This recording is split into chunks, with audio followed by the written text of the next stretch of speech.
Yo, bienvenue dans ce 4ème épisode de l'analyse du fond de One Piece. Et oui, déjà, aujourd'hui c'est un épisode un peu plus long que les 3 derniers parce qu'on rencontre pas mal de personnages. Il y a un nouveau Mugiwara, il y a un grand corsaire. Donc c'est parti, installez-vous confortablement et bonne vidéo.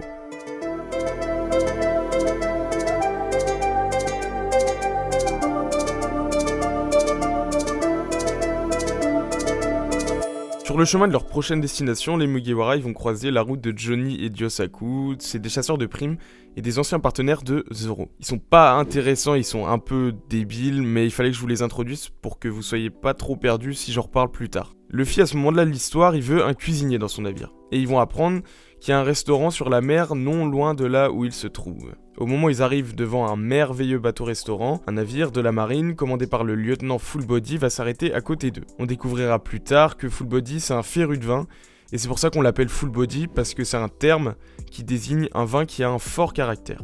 D'ailleurs, en parlant de lieutenant, parce que Full Body c'en est un, je pense qu'il est temps pour moi de vous parler des grades de la marine. On a déjà croisé un colonel, le colonel Morgan, dans le 2e épisode des analyses de One Piece. D'ailleurs, allez voir les 3 premiers épisodes si vous l'avez pas encore fait. Les grades dans la marine, ils sont basés à peu près sur le même dispositif que la Royal Navy du Royaume-Uni. Quand le lieutenant va ordonner de tirer sur le Vogue Mary, parce que les Mugiwara c'est quand même des ennemis de la marine, Luffy va dévier le boulet de canon qui va atterrir sur le Baratie. Le nom du bateau vient d'un restaurant dans lequel Eiichiro Oda il a travaillé, qui s'appelait le Baratei.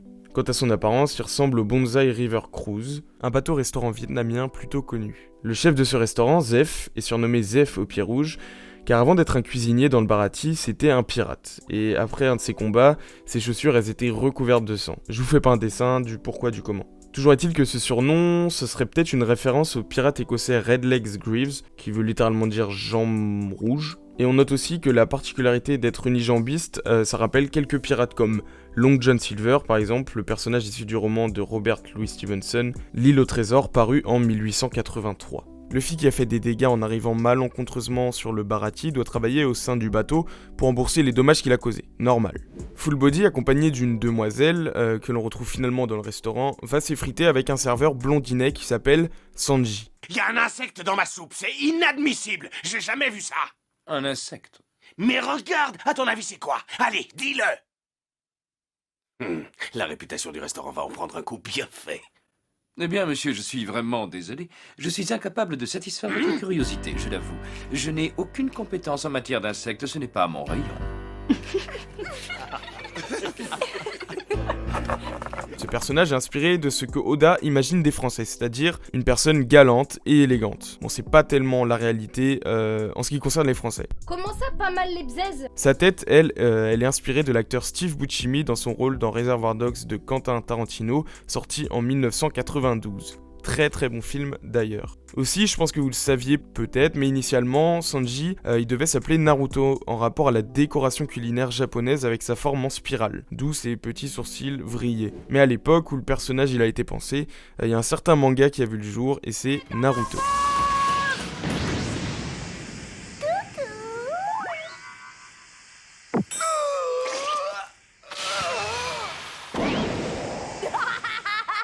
C'est ce que j'appelle un sexy jutsu pas mal, non? Ça suffit, imbécile! Donc Oda a préféré l'appeler autrement. Après l'altercation entre les deux hommes, Jin, le second de l'équipage de Don Krieg, un pirate qui fait terreur dans les eaux où ils sont, va venir demander à manger alors qu'il n'a pas d'argent. Les cuisiniers ils vont refuser, mais Sanji va lui offrir un repas à l'arrière du bateau, parce que pour lui, quand quelqu'un a faim, il faut le nourrir, peu importe qui il est. Jin repart en remerciant Sanji et revient un peu plus tard avec son capitaine, affaibli, pour que Sanji lui donne à manger à son tour. Ils vont revenir avec leur bateau tout amouché, dont le pavillon est une référence à celui du pirate français Emmanuel Wine, avec ses sabliers qui rappellent que la mort n'est qu'une question de temps.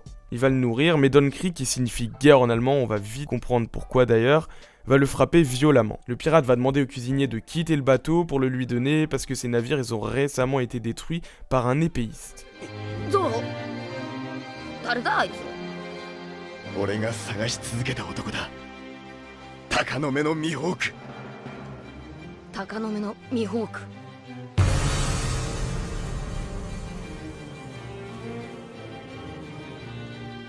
世界最強の男。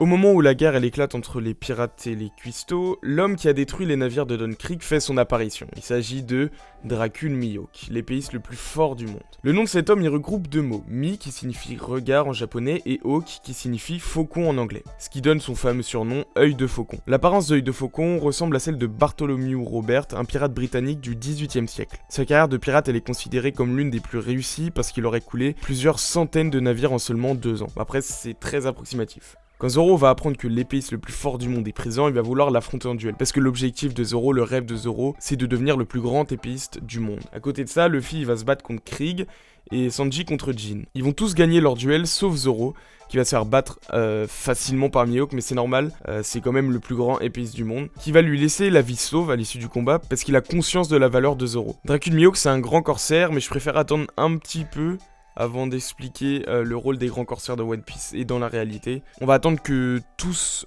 soient introduits pour en parler. Après toute cette pagaille, les Mugiwara ils trouvent plus Nami parce qu'ils apprennent qu'elle a volé le Vogue Mary et qu'elle s'est enfuie vers son village d'origine. Sans plus attendre, Luffy leur donne à tout son équipage d'aller chercher Nami. Ils partent donc dans l'espoir de la faire revenir dans l'équipage, mais ça on le voit dans le prochain épisode. Voilà, je vous ai dit que cette vidéo était un peu plus longue que les autres, donc j'espère que vous avez tenu la route.